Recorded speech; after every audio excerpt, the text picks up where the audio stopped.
The air in the living room felt heavy, as if the walls themselves were holding their breath. I stood frozen, my phone trembling in my hand, the screen glowing with a text I wasn't meant to see. "Last night was incredible. You're so much more than he'll ever be." The words, sent from my wife's phone to a number I didn't recognize, seared into my mind like a brand. My chest tightened, each breath a struggle, as the life I'd built with Sarah over 10 years crumbled in a single moment. We'd been married a decade, a milestone we celebrated just last month with a quiet dinner at our favorite Italian place. Sarah's laughter had filled the candlelit booth, her hazel eyes sparkling as she teased me about my clumsy attempts to twirl spaghetti. I thought we were happy. I thought we were enough. But that text, glowing accusingly in the dark, told a different story. I sank onto the couch, the same couch where we'd spent countless nights curled up watching old movies, and tried to make sense of the impossible. The next morning, I watched Sarah move through our kitchen, oblivious to the storm raging inside me. She hummed softly, pouring coffee into her favorite mug, a chipped ceramic thing we'd bought on our honeymoon in Santorini.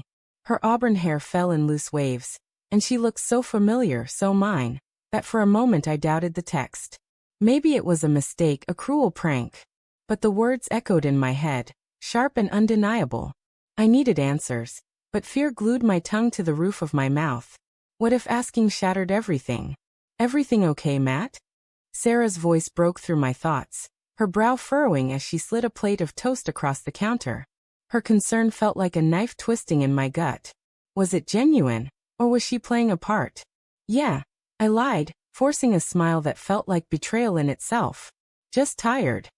I couldn't confront her yet. Not without knowing more. The uncertainty gnawed at me, a relentless ache that followed me to work, where I stared blankly at spreadsheets, my mind replaying that text over and over. That night, I did something I'd never imagined. I checked her phone while she slept. Guilt clawed at me as I scrolled through her messages, each swipe feeling like a violation. But there it was, a thread with Chris, a name I vaguely recalled as one of her co-workers.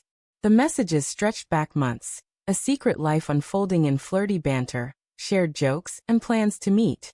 "You make me feel alive," she'd written. "Matt's so predictable, so safe. I need more." My vision blurred with tears, but I kept reading, desperate to understand how the woman I loved could see me as less than a man. Chris, I realized, wasn't just a co-worker. He was the guy from her office happy hours, the one who always seemed too friendly, his hand lingering on her arm a second too long. I'd brushed it off, trusting Sarah implicitly. Now, that trust lay in ruins, and I hated myself for being so blind. I wanted to scream, to shake her awake and demand why I wasn't enough. But instead, I slipped the phone back onto her nightstand and lay beside her, staring at the ceiling, my heart a hollow drum. The next day, I called in sick and drove to a park near our house, needing space to think. The autumn leaves crunched under my feet, their vibrant reds and golds a cruel contrast to the grayness inside me. I replayed our marriage, searching for cracks I'd missed. Had she always felt this way? Was I too absorbed in my routine, work, gym, home, to notice her drifting? I thought of the times she'd seemed distant, her sighs when I talked about our future, her late nights at the office. The signs were there, but I'd chosen to see love where there was discontent. I couldn't avoid her forever.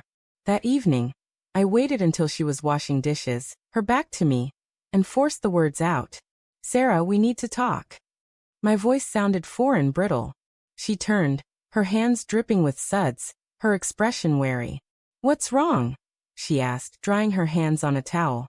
The innocence in her eyes made me want to believe her, but the truth was a weight I couldn't carry alone anymore. "I saw the texts," I said, my voice breaking. "With Chris. I know what you said about me." Her face paled, and for a moment, she looked like a stranger. No denial, no quick excuse, just silence heavy and damning.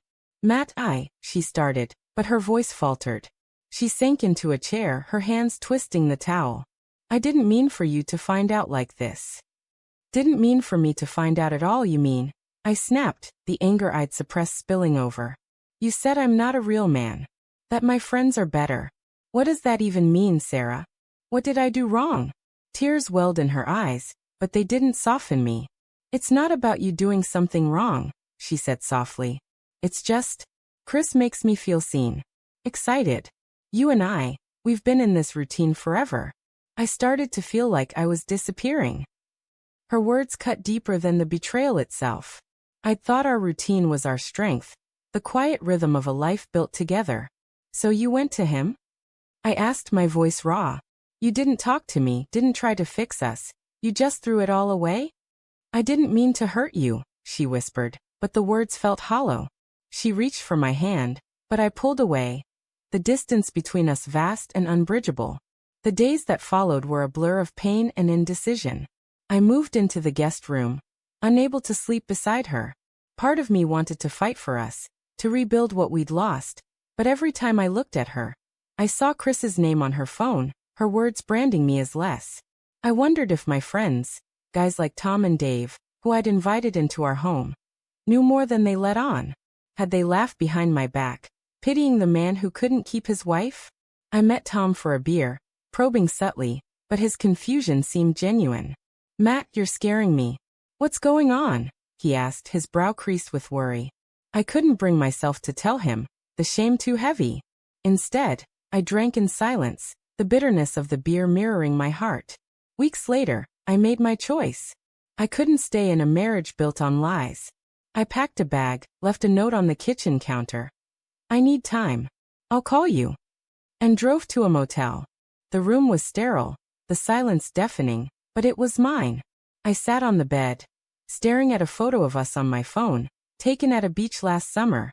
Sarah's smile was radiant, her arms around me, the ocean endless behind us. I'd thought we were forever. Now I was alone, grappling with a future I couldn't imagine. The heartbreak wasn't just losing her. It was losing the man I thought I was. I'd defined myself as her husband, her partner, and now I was nothing. But as I sat there, the weight of her betrayal began to shift. I wasn't the failure she'd made me feel. I was enough, and I'd find a way to believe it again. The road ahead was uncertain, but for the first time in weeks, I felt a flicker of hope. I'd survive this. I had to.